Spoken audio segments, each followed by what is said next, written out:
We're talking about peace, justice, and religious togetherness. We're ultimately talking about the most powerful force in the universe. And of course, that is love. And it's very significant, particularly at this time, not only in Sierra Leone, but in the world. Just as our Reverend, our sheikhs have been making reference to the importance of establishing more peace. And I offer my respects to all of them and to all of you. If we look, for instance, even at much of West Africa, what to say of other parts of the world, you see that millions of people are gradually becoming refugees. People are literally leaving their homes to try to save their lives while they're risking their lives. When situations are such that people are no longer comfortable in their own homes, it is, of course, most unfortunate. On this planet now, about every 15, 16 seconds, one person murders another person. We become such a violent society. We're at a time now where we're practically taking final examinations around the world. We are the first generation that has the power to annihilate basic human existence. Because now there's nuclear weapons in some countries, there's chemical weapons, there's biological weapons. And more than enough to annihilate everybody on the planet at least 20 or 30 times. And of course, sometimes the Western powers are still finding ways to increase the ability to annihilate. If we look at the world now, we look at our home here, we see that things are increasing. Crime is increasing. Drug abuse is increasing worldwide. We are seeing a time when we are doing tremendous pain to the planet. The earth is like our mother. And so we're doing what's called matricide. We're killing our mother by abuse and misuse of resources. Or ecocide. Now you're hearing internationally that basically our air, the atmosphere is being contaminated. More people are getting heart attacks. More people are having various type of immune difficulties. These are all due, and even cancer. An increase is due to some of the pollution that is now existing. We are engaged in an increase in suicide all over the planet. People are feeling that they can no longer cope with life. And of course, what to say of homicide, where one person is killing another. When I left my country, when I started this world tour in October, the day or two before I left, the President of America and the Mayor of Washington were calling in the National Guard. Because in the city of Washington, the crime is so much out of hand that the local policemen cannot control the crime. So they have to bring in soldiers. Here we're talking about one of the so-called most important countries in the world that has so much technology, but that technology has brought so much abuse to humankind. The amount of even countries now that are highly involved in the drug business on a big scale is tremendous, where people are literally narcoticizing themselves more and becoming more animalistic. So I'm very happy to be with all of you, particularly because we're not just socializing, we are together about serious concerns. And we are together because we realize that the nucleus or the real common ground is God. We may refer to God in many ways. We may call him Allah, Yahweh, Jehovah, Krishna, Supreme Lord, but there's one God. And that same one God has sent from time to time bona fide representatives according to what we say in Sanskrit, Deksha Kalapratra, time, place, and circumstance. It's not that a different God sent Jesus, a different God sent the prophet, a different God sent Buddha, a different God sent different acharyas. The same God. So if the same God is sending his prophets and messengers, it means that the essential message is the same, the essence of it. The essence of all prophets' teachings can be summarized in simplification in three themes. Love God with all of your heart, number one. Love your neighbors as yourself, and that this world is not our ultimate home. Prophet Muhammad is telling us about paradise. In our Christian tradition, we're hearing about heaven, or the spiritual kingdoms, emphasizing that there are so many greater arrangements, treasures available for everyone, but we have to adjust our lives by being more godly. So it really starts with us as religious people being able to set the example. Because sectarianism, by tribal conflicts, racial conflicts, and in some countries, gender, man against woman, are fragmenting the entire planet.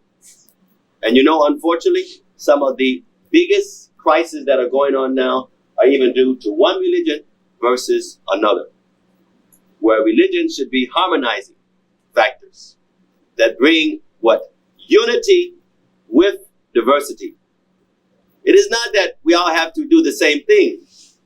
The beauty is the differences with unity. No two people are like even two twins. But there is unity when we try to serve the father or the mother in cooperation. So if we're serious about God, then there must be a sense of unity, because the Lord is most pleased when the family is in harmony.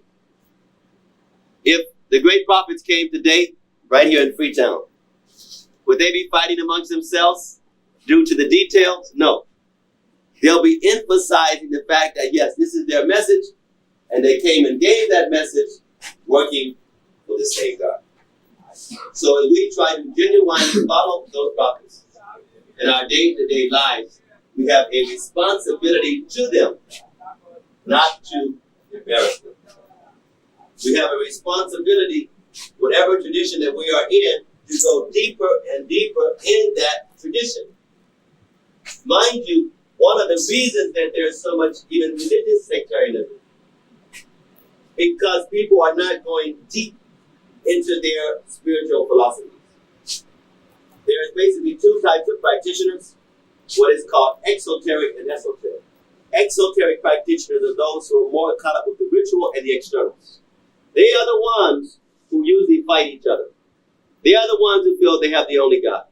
They are the ones who feel that everyone else is lost except for their small group. God is not so small.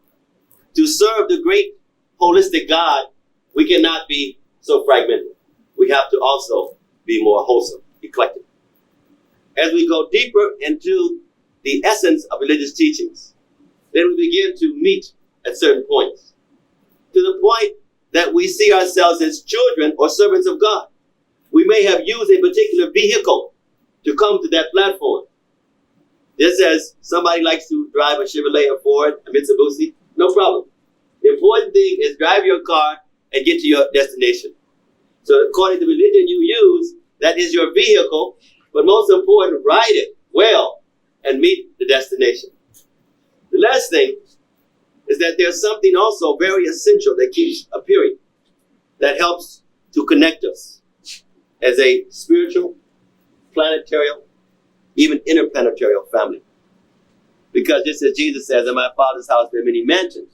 It's not that there's only one aspect of spiritual fulfillment or spiritual residence. A major emphasis is the importance of calling on the names of God, but not just mechanically. In the Quran 780, it says the most beautiful names belong to God, so call upon him by them. In our Christian tradition in the Bible, in Psalm 113, it says, from the rising of the sun to the setting, we should call on God's name. In our major book, the Bhagavad Gita, the Lord Krishna emphasized that he is the name, emphasized that when we call God's name, we are literally trying to summon the Lord to be available, to be able to be accountable, and to be ready to do our services as messengers of love. So I thank you all for letting me come to your fair country. I've been coming for a few years now, about once a year, but the last 2 years I missed. So I'm eager to see our own projects, what is going on, meet with religious leaders, to see how we can involve ourselves all in nation building with a spiritual and humanitarian focus. If that is there, then everyone will benefit by having more auspiciousness in their lives. So let us call on the names of God with sincerity. In the El Hadith, complementary to the Quran, it mentions that the highest experience in paradise is to have the vision of Allah. In the Beatitude, it says, the pure in heart shall see God. We emphasize in our teachings coming to a point of purity where one is able to commune beyond the material and be able to associate with the Lord in a mood of servitudeship, even in a mood of confidentiality. So there have been times when people have went above just the ritual and got deeper and deeper into the essence and been able to make a major difference on the planet to raise consciousness. So we encourage all of you that Sierra Leone is known throughout most of the world as a very friendly country. And so therefore, the way you can be the best friend for somebody is to give them something that's for their greatest well-being. You can give them something material, that's nice, but if you can encourage them in conscious raising, that is the greatest gift. Because that goes on, that is eternal. So let us be even known as a country that has this multi-religious conference, that is setting an example throughout West Africa, throughout Africa, and throughout the world, as people who see that we're at a very critical time when we need to come together and to have more religious potency to bring in more divine intervention. So we can bring in divine intervention by higher love.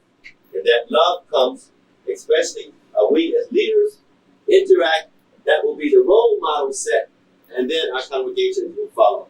Because the common people are always followers of the leaders.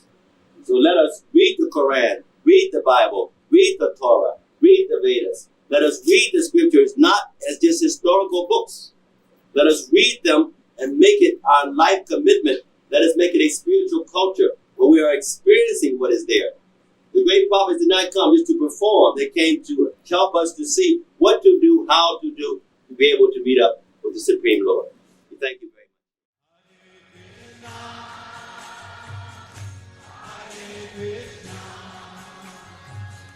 Krishna, Krishna.